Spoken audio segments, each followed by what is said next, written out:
안녕하세요. 코인 뉴스룸 진행을 맡은 이지영입니다. 오늘 여러분들에게 또 다양한 시장 이야기 함께 하겠습니다. 오늘은 박종환 작가님 모셨습니다. 작가님 안녕하세요. 네, 안녕하세요. 예, 오늘도 또 저희와 함께 시장 이야기 나눠주실 건데요. 일단은 지금 암호화폐 시장이 계속되는 횡보장을 좀 보여주고 있죠. 비트코인 흐름을 어떻게 보시는지부터 좀 이야기를 나눠볼게요. 네, 지금 시장 상황이 우리 투자자들의 기대만큼 아직 돌아오지 않고 있습니다. 다들 좀 속 시원하게 이 정도 좀 눌렀으면은 한 번 정도 크게 반등을 줬으면 하는 마음들을 또 가지고 계실 텐데, 지난 시간에도 좀 말씀드렸지만 과거와는 패턴이 조금씩 디테일이 달라지고 있다, 이렇게 말씀을 드렸습니다. 그래서 제가 지금까지 시장의 상황들을 설명을 드릴 때는 불확실성이라는 용어들을 좀 많이 사용을 했고, 그만큼 시장이 복잡하고 어렵다, 이런 관점들을 말씀을 드렸다면은 이번에는 조금 양상이 달라지고 있는 부분들을 말씀을 드려야 될 것 같은데요. 첫 번째로는 우선은 일단 자본이 약간씩 더 유입이 되는 측면들을 보이기 시작을 했습니다. 고래들의 유입도 이어지고 약간씩 반등의 움직임을 보이고 있지만, 그럼에도 본격적으로 투심은 아직까지 돌아오지 않았다, 이렇게 해석을 하는 게 첫 번째일 것 같습니다. 그만큼 뭔가 반등을 꾀하고 있지만 뭔가 우리가 원하는 만큼의 자본들이 유입되지 않고 뭔가 좀 국지적인 그런 측면에서 자본들이 유입이 되면서 약간씩 반등세를 이끌려고 뭔가 시도를 하고 있는 부분들이 첫 번째고요. 두 번째로는 그런 결과로 나타나고 있는 게 바로 요 도표에서, 이 차트에서 나오는 부분인데요. 이게 이제 최근에 아크인베스트에서 보고서에서 나온 장표인데요. 비트코인의 변동성입니다. 근데 보시면은 비트코인의 변동성이 2011년 이 당시 보면은 정말 뭐 말도 안 되는 변동성을 보이다가 꾸준히 지금 계속 진정 국면을 보였는데, 현재 시점은 역사상 최저 수준으로 지금 변동성이 떨어지고 있다라는 차트를 제시를 했습니다. 그만큼 지금 현재 시점에서 비트코인이 과거에 뭔가 변동성이 큰 위험 자산이다라는 어떤 인식들과 다르게 오히려 미 증시보다도 더 변동성이 적게 가져가고 있다라는 부분들을 시장에서는 좀 주목을 하고 있고요. 그러다 보니까 요거는 또 개인적인 바람이면서 뭔가 좀 이런 결과들을 가지고 내려보는 분석들인데, 결국은 비트코인이 가야 되는 궁극적인 방향성들의 좀 핵심적인 축이라고 했을 때는 대체 자산으로서의 정체성이 있습니다. 그러다 보니까 이런 움직임들이 계속해서 만들어지고 있는 것이 비트코인의 대체 자산 정체성을 더 강화하는 움직임이 아닐까, 이렇게 생각을 합니다. 그래서 지금 현재 시장은 두 가지, 현재 자본이 돌아오고 있지만 투심이 약하고, 그렇기 때문에 변동성이 굉장히 약한 구간이다. 하지만 이렇게 변동성이 극도로 작은 구간들에서 응축이 일어나고 나면은 그 이후에 비트코인이 크게 반등했던 패턴들을 기억하면 좋은 시기다, 이렇게 생각을 합니다. 예, 좋습니다. 사실은 지금 이렇게 변동성이 없다라는 거는 뭐 대체 자산이나 해지 수단으로서의 움직임이기도 하잖아요. 그렇죠. 근데 그렇게 보기에는 또 관세 리스크를 받아가기도 한단 말입니다. 그래서 비트코인 자체가 금융시장에서 어떤 색깔을 보일지를 조금 자리를 잡아가는 느낌인 것 같은데요.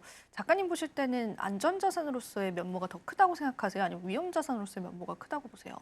네, 저는 지금 현재 시점에서는 위험 자산으로서의 면모를 가지고 있지만, 향후에는 대체 자산으로서 정체성을 더 가져갈 것이고, 그렇게 했을 때 비트코인에게는 조금 더 유리한 측면들이 있다고 생각을 합니다. 왜냐하면 국가 전략적인 자산이라든지 아니면은 뭐 향후에 뭔가 국가적인 차원에서 이 자산을 도입하기 위해서는 그런 정체성들이 좀 더 유리하다고 생각을 하거든요. 근데 뒤에서 또 준비한 이야기들 중에서 이 부분들이 어떻게 또 변동성이 일어날지 그 부분들 한번 또 말씀을 드려보겠습니다. 관세 리스크 받고 있는 그런 또 비트코인인데요. 뒤에 내용들 한번 나눠볼게요. 근데 일단 지금 현재 관세 정쟁이 어느 정도는 봉합된 느낌이 보여지기도 하거든요. 우리 암호화폐 시장엔 어떤 영향력들이 있을까요? 네, 현재 관세 정책이 좀 새로운 국면으로 가고 있긴 합니다. 그전까지는 뭔가 트럼프 대통령이 본인의 의지를 거두면은 뭔가 사건이 해결될 것 같은 그런 분위기였다면은, 지금은 약간 양상이 좀 달라졌습니다. 이게 상호 관세를 유예를 하면서 분위기가 달라졌는데, 특히 중국이 좀 많이 떠오르고 있습니다. 그런데 지금 중국과 이 미국의 관세 전쟁 자체가 시장에서는 미국에게 유리할 것이 없다라는 얘기들이 사실 많이 나옵니다. 그래서 이걸 두고서 뭐 좀 극단적으로는 경제적인 베트남 전쟁이다, 뭐 이런 이야기들도 나오고 있는데, 그런 이야기들이 나오고 있는 이유의 근본을 한번 살펴보면은 결국은 중국이 이 관세 정책으로 인해서 타격을 받을 수 있는 분야들은 자본에 국한된 것이죠. 물론 뭐 지금은 자본에 가장 중요한 비중을 두고 있는 시대이지만 그럼에도 중국이 뭔가 자본의 어떤 출혈을 감수하고 버틸 수 있는 여지들이 있다라고 생각을 했을 때 미국 같은 경우는 오히려 생존의 문제일 수 있습니다. 생필품이나 실질적인 실물 경제에 어떤 여파를 줄 수 있다라는 분석들이 나오고 있거든요. 그러다 보니까 시장에서는 이 관세 정책 국면이 뭔가 트럼프 대통령의 어떤 마음을 뭔가 조바심을 내는 그런 방향성으로 많이 바뀌고 있고 그러다 보니까 계속해서 이 트럼프 대통령이 공식 석상에서 중국을 언급을 하고 있죠. 그래서 오늘 촬영 시점 전에도 바로 방송에서 중국과 협상이 타결될 것 같다. 또 본인이 스스로 이렇게 얘기를 하면서 그 기준을 3주에서 4주 정도로 본다. 또 이렇게 시기까지 얘기를 했습니다. 그리고 또 하나 중요한 부분들이 파월에 대한 부분인데요. 이번 주에 파월 연설이 있고 나서 바로 또 이 트럼프 대통령이 본인의 트루 소셜에 글을 올려가지고 엉터리라고 이렇게 얘기를 했습니다. 엉망진창이다 이렇게 얘기를 하면서 파월을 빨리 해임을 시켜야 될 것 같다라고 하면서 계속해서 파월을 압박을 하고 있는데 그만큼 지금 트럼프 대통령도 뭔가 지금의 흐름들이 계속된다라는 것이 본인의 임기에 그렇게 유리하지 않다는 것을 이미 인지를 뭐 한지는 꽤 됐을 것 같고요. 이것들을 어떤 방향을 갖다 그래도 어느 정도 수준에서 바꿔야 되는데 이것들을 바꿔내기에는 뭔가 좀 많이 간 거죠. 그러다 보니까 지금 현재 시점에서는 중국과의 관계 이런 것들도 해결해야 되는 상황으로 가게 된 겁니다.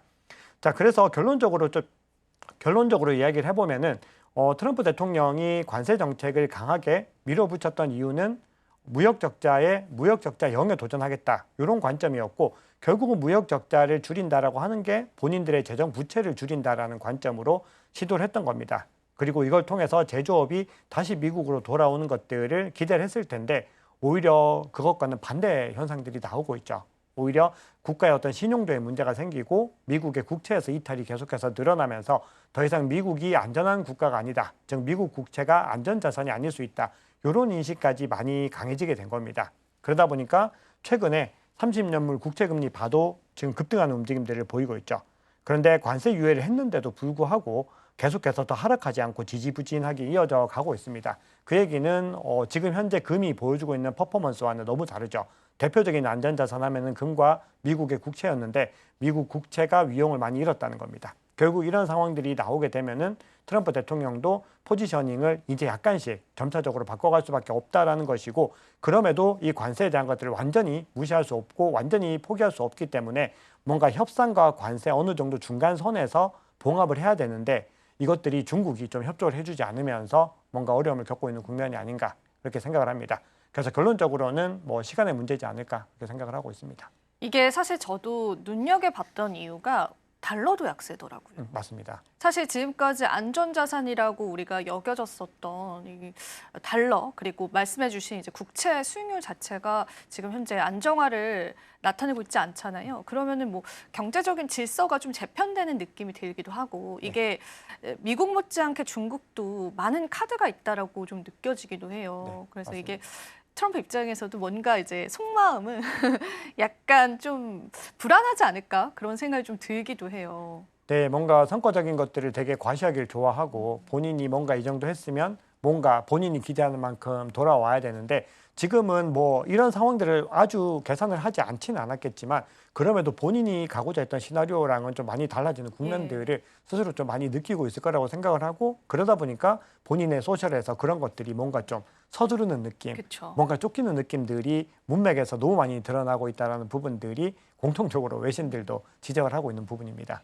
그리고 사실은 이게 트럼프가 재선을 하지 못했고 이제 1기를 마무리 짓고 2기로 넘어왔잖아요. 그래서 시장 참여자들도 학습이 됐던 부분들도 영향이 있었을 것 같습니다. 오히려 계속 재선을 해서 8년간의 또 임기를 지내왔다면 다른 시나리오였을 텐데 볼 수 있죠. 우리도 좀 너무 학습이 된 부분도 영향이 있지 않을까 싶어요. 네. 1기 때의 흐름은 어땠을까요? 네, 우리가 일기 때 흐름들을 한번 좀 살펴볼 필요가 있는데 요 준비한 차트입니다. 우리 2018년에서 2019년 넘어가던 그 시기가 어떻게 보면 미중 갈등이 절정에 이르던 그 시기였고 비트코인 같은 경우는 공교롭게도 2018년도가 크립토 윈터 구간이다 보니까 그냥 뭐 특별한 이슈 상관없이 계속 흘러내렸습니다. 그냥 계속 흘러내리다가 2018년에서 2019년에 뭔가 부활을 꾀했는데 그때 관세 정책이 뭔가 전쟁이 정점에 달하면서 비트코인 가격이 더 무너지는 모습을 보였죠. 그래서 더 크게 무너지는 모습들을 보이고 있다가 이후에 2018년도 12월에 G20에서 미국과 중국이 그때 또 극적으로 합의를 이뤄내는데 그때도 지금과 비슷합니다. 90일 관세 유예하자라고 해서 이렇게 좋은 소식이 전해지니까 증시 같은 경우는 조금 더 빠르게 반응을 보였는데 이 비트코인 같은 경우는 조금 더 지체하는 국면들이 있었죠. 그러다가 결국은 더 본격적인 반등세를 보인 것은 셧다운 위기들이 좀 봉합되는 그 국면들 이후에 상승을 했는데 결국은 이 흐름들이 관세에 대한 부분들과 셧다운에 대한 걸 뭐 다 반영한다고 봐야 될 것 같습니다. 그래서 이 두 가지가 반영이 되고 나서 이 비트코인 가격이 어떤 움직임을 보였냐 살펴보시면은 단기적으로 한 4개월여 만에 300% 이상 상승하는 움직임을 보였던 구간들이 있습니다. 그 얘기는 결국은 지금 시장의 불확실성으로 가격이 많이 눌림을 받고 있지만 이 이슈들, 즉 불확실성에 대한 이슈들이 해결되는 시점에서는 상당한 수준의 반등이 일어날 수 있다는 부분들을 첫 번째 좀 전제로 하고 있고요. 그럼에도 또 중요한 부분이 한 가지가 더 있는데 이 관세를 90일 동안 유예를 한 거지 상호 관세를 폐지한 것이 아니다라는 부분들을 주목을 해야 됩니다. 그래서 한번 보시면은 이때도 갑자기 또 트럼프 대통령이 말 바꾸기를 하니까 가격이 하락하는 추세들을 보이게 된 겁니다. 그렇기 때문에 올해 남은 기간 동안에는 상호 관세에 대한 부분들을 그냥 단기적인 이슈로 뭔가 치부하기보다는 늘 그 변수들에 의해서 일정 부분 가격이 흔들릴 수 있다라는 부분들은 일단 전제로 해야 될 것 같습니다. 다만 그럼에도요, 그런 부분들을 시장에서는 계속해서 해소를 한다는 부분들이고 아까 앵커님도 말씀 주셨지만 시장은 이것들을 계속 학습을 합니다. 그러면은 같은 상황들이 일어나게 됐을 때 지금처럼 공포감이 가득한 패닉셀링 같은 반응들은 점차 줄어들면서 시장이 안정화를 찾아간다는 거죠.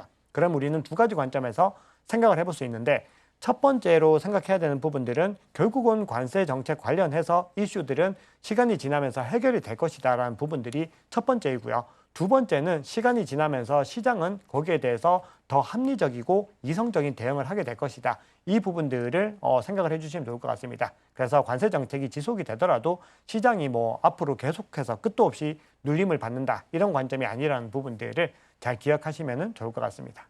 네, 좋습니다. 자, 그러면은 사실 우리가 전반적으로 또 시장에서 지난 흐름들까지 살펴봤다면 비트코인 상승을 많은 분들이 기다리고 계시는데 이 상승을 견인할 수 있는 결정적인 요인들이 지금 시점에는 있을지도 좀 짚어주실 수 있을까요? 네, 현재 시점에서는 일단 가격의 반등을 이끌기 위해서는 관세 이슈가 좀 마무리가 좀 돼야 됩니다. 이 마무리가 된다는 거는 최종적인 해결보다는 현재 시점에서 가장 현안이 되고 있는 문제들, 특히 미국과 중국의 어떤 문제들, 이런 것들이 그래도 어느 정도 시장이 합리적으로 수긍할 수 있을 정도까지는 봉합이 되는 게 가장 중요하다고 생각을 합니다. 자, 그런데 이것과 별개로 해서 좀 살펴봐야 될 좀 중요한 차트가 두 가지 정도가 있는데요. 제가 일전에 이미 보여드렸던 차트인데 시장에서는 좀 기대감이 좀 더 많이 커지고 있어서 이걸 한 번 더 보여드리는데요. 좌측에 있는 장표가 글로벌 램프 통화, 이 광의 통화가 계속해서 늘어나고 있다라고 하는 시그널입니다. 이게 이 광의 통화가 결국은 실질적인 유동성을 의미하는데 이 차트를 계속해서 공유하고 있는 분이 이 매크로 투자자이면서 리얼비전의 CEO입니다. 라울 팔이라고 하는 이 암호화폐 시장에서는 굉장히 좀 유명한 인사인데요. 지금 시점에서 가장 중요하다라고 계속해서 강조를 합니다. 그러면서 본인이 바라보는 관점에서는 비트코인 가격과 글로벌 램프 통화의 이 선행, 이 이격 자체, 간격 자체가 10주 정도를 경계로 해서 글로벌 램프 통화가 먼저 달려가고 10주 뒤에 비트코인이 따라가는 구조다라고 얘기를 하는데 시장에서는 일반적으로 12주를 좀 많이 본다라는 겁니다. 즉 글로벌 램프 통화가 먼저 상승하고 나서 12주 정도 후에 비트코인이 이 유동성의 영향으로 다시 상승한다라는 부분들을 강조를 하고 있는데 이 흐름들이 공교롭게도 작년 12월 달에도 상당히 흡사하게 들어맞았습니다. 즉 비트코인 가격이 크게 상승하는 구간에서 M2 통화가 무너지기 시작을 했는데 그때 시장에서는 조만간 비트코인이 방향성, 즉 추세를 좀 바꿀 것 같다라고 했는데 역시나 하락 추세로 접어들었던 부분들이 있는데 그러다 보니까 시장에서는 한 번 더 이 차트에 대한 기대감이 있는 겁니다. 결국 궁극적으로 유동성이 아주 중요한 것이기도 하지만 이런 패턴 자체가 이번에도 구현이 될 수 있다는 기대감이 첫 번째 나오고 있고요. 두 번째로는 앵커님 말씀 주셨듯이 달러 인덱스가 뭐 걷잡을 수 없이 추락을 하고 있습니다. 이게 뭐 좀 비현실적일 정도로 많이 급속하게 이게 꾸준히 추락하는 것을 넘어서 하루 사이에 급락하는 움직임들을 계속해서 가져가는 움직임들을 보여줬기 때문에 이렇게 달러 인덱스가 꾸준히 무너지고 있다라고 하는 부분들이 결국은 달러 인덱스와 비트코인은 반대 방향으로 움직이는 패턴들을 언급을 하는 거죠. 그리고 이것들을 통해서 비트코인이 반등하지 않을까라는 기대감들이 일단 단기적으로 나오고 있습니다. 이거는 뭐 중장기적으로 이 흐름들이 비트코인을 계속해서 견인한다라고 보기는 어렵지만 어쨌든 이 추세를 바꾸기 위한 하나의 트리거로서 작용할 수 있을 것이다. 이런 기대감들이 나오는 거죠. 네, 그러면은 비트코인이 조금 장기적으로 어떤 관점들을 가져갈 수 있는지도 짚어볼 수 있을까요? 네, 비트코인이 지금 관세 이슈 때문에 뭔가 중요한 호재들이 다 묻히고 있습니다. 워낙에 강력한 이슈가 있으면은 나머지 이슈들이 중장기적으로 너무 중요함에도 불구하고 심리적인, 즉 투심에 의해서 다 묻혀버리는 게 일반적인 투자 시장에서 단기적으로 나타나는 현상들입니다. 그럼 결국은 이 문제들이 해결되고 나면은 기존에 있었던 비트코인의 호재들이 이제 부각이 되는 겁니다. 그리고 이 호재들이 부각이 되면은 이제는 악재들이 묻히게 되는 시기들이 오거든요. 결국은 이게 바로 이 투자 시장이 심리적인 기전에 의해서 많이 움직인다라는 부분들을 의미를 합니다. 자, 지금 비트코인에는 호재들이 중장기적으로는 굉장히 많습니다. 관세 전쟁이 마무리가 되고 나면은 그 이후에 거시경제 유동성이 돌아올 것이다. 결국은 이 연준이 통화 정책에 대한 수정을 할 것이다라는 기대감이 있죠. 최근에 파월이 연설을 통해서 뭐 양적 긴축 중단도 아직까지는 시간이 더 필요하고 금리 인하도 더 필요하다라고 이야기를 했지만 궁극적으로는 이것들이 하나씩 이루어지면서 유동성의 시간들이 돌아올 것이다라는 관점이 첫 번째 있고요. 개인적으로 가장 중요하게 보는 거는 규제에 대한 부분들이 있습니다. 규제 이슈가 많이 해결이 될 수 있다는 기대감인데 그 중심에는 일단 트럼프 대통령의 이 기조들, 트럼프 행정부의 전체적인 암호화폐에 대한 방향성이 중요하게 작용을 하는데 그것 못지않게 굉장히 중요한 부분들이 SEC입니다. SEC 위원장이 폴 애킨스로 이제 확정이 됐는데 아직 정식적으로 임명은 되지 않았습니다. 근데 만약에 공식적으로 활동을 시작하게 됐을 때 어떤 행보를 보이게 될지에 대한 부분들을 시장에서는 많이 기대를 하고 있고 실제로 지금까지 보여줬던 행보들을 보면은 규제에 대한 부분을 최소화하는 움직임을 가져갈 가능성이 높다라고 생각을 합니다. 그런데 그런 문제들이 사실 과거에 폴 애킨스가 이런 금융사태, 글로벌 금융위기가 나기 전에 SEC에서 위원으로 근무하던 시절에 그 당시에 뭔가 규제에 대한 부분들을 많이 낮추면서 글로벌 금융위기를 초래한데 일정 부분 기여를 했다. 뭐 이런 좀 오명을 쓰고 있기도 합니다. 이 폴 애킨스라는 인물이. 그럼에도 불구하고요. 지금의 어떤 기조들은 암호화폐 시장에서 그런 스탠스가 더 중요하다라고 시장에서는 바라보는 거죠. 왜냐하면은 이 산업을 정말 산업적으로 더 육성을 하고 근본적인 발전을 시키기 위해서는 지금까지 SEC가 규제 일변도로 갔던 그 정책으로는 불가능하다라는 어떤 입장들이 많이 나오고 있는 겁니다. 그래서 그런 관점에서 연결해서 봐야 되는 중요한 것이 바로 스테이블 코인 법안이죠. 스테이블 코인 법안이 통과되는 그 부분들과 그리고 스테이블 코인에 대해서 연준이 또 파월 의장이 직접 이 부분들을 지지한다라고 밝혔고 은행 산업에 암호화폐가 진입하는 것들에 대해서도 본인들은 긍정적이다라고 밝혔습니다. 그만큼 현재 전통금융과 크립토의 융합에 대해서는 미국 행정부와 의회와 그리고 SEC와 연준까지도 모두 다 같은 통일된 의견에 가깝게 가고 있기 때문에 궁극적으로는 이 부분에서 많은 또 부흥이 있지 않을까 그런 생각들을 하고 있고요. 같은 연장선에서 규제 연장선에서 봤을 때 알트코인 현물 ETF에 대한 이슈들도 이제 곧 수면 위로 많이 올라올 수 있는 부분들이 있습니다. 지금 시장에서 ETF에 대한 이야기들이 더 많이 나오고 있는 부분들도 있기 때문에 우리가 계속해서 지켜봐야 되고요. 마지막으로 사이클에 대한 부분들이 아무래도 좀 약세 국면들이 이어지다 보니까 사이클이 끝나지 않았나 이런 관점들도 존재를 하고 있는데 여전히 사이클은 진행 중이다라는 관점들이 더 유효하다라고 개인적으로는 보고 있습니다. 뭐 여러 가지 지표들 상으로 온체인 지표 상에서는 엇갈리는 시그널들도 분명히 나오고 있지만 그럼에도 지금의 전체적인 기조들이 대세 상승장이 끝났다라고 하기에는 굉장히 그 근거가 부족하다라고 개인적으로 생각을 합니다.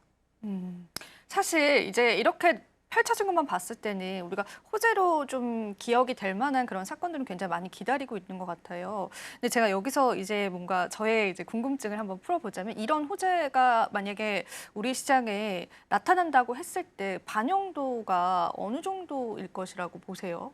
네, 그거는 사실은 제가 앞서 투심을 말씀을 드렸는데 이게 좀 투자 시장이 재미있는 게 예. 별것 아닌 호재 같은데도 그러니까요. 시장이 과도하게 반응을 하면은 그거에 따라서 올라가게 되는데 결국은 지금 현재 시점에서 응축 기간이 많이 내재가 됐다는 부분이 중요하다고 생각을 합니다. 그러면은 이런 호재들이 하나 결정적으로 나올 때 우리가 예상하는 것보다는 더 크게 반응할 가능성도 열려 있다고 개인적으로는 보고 있습니다.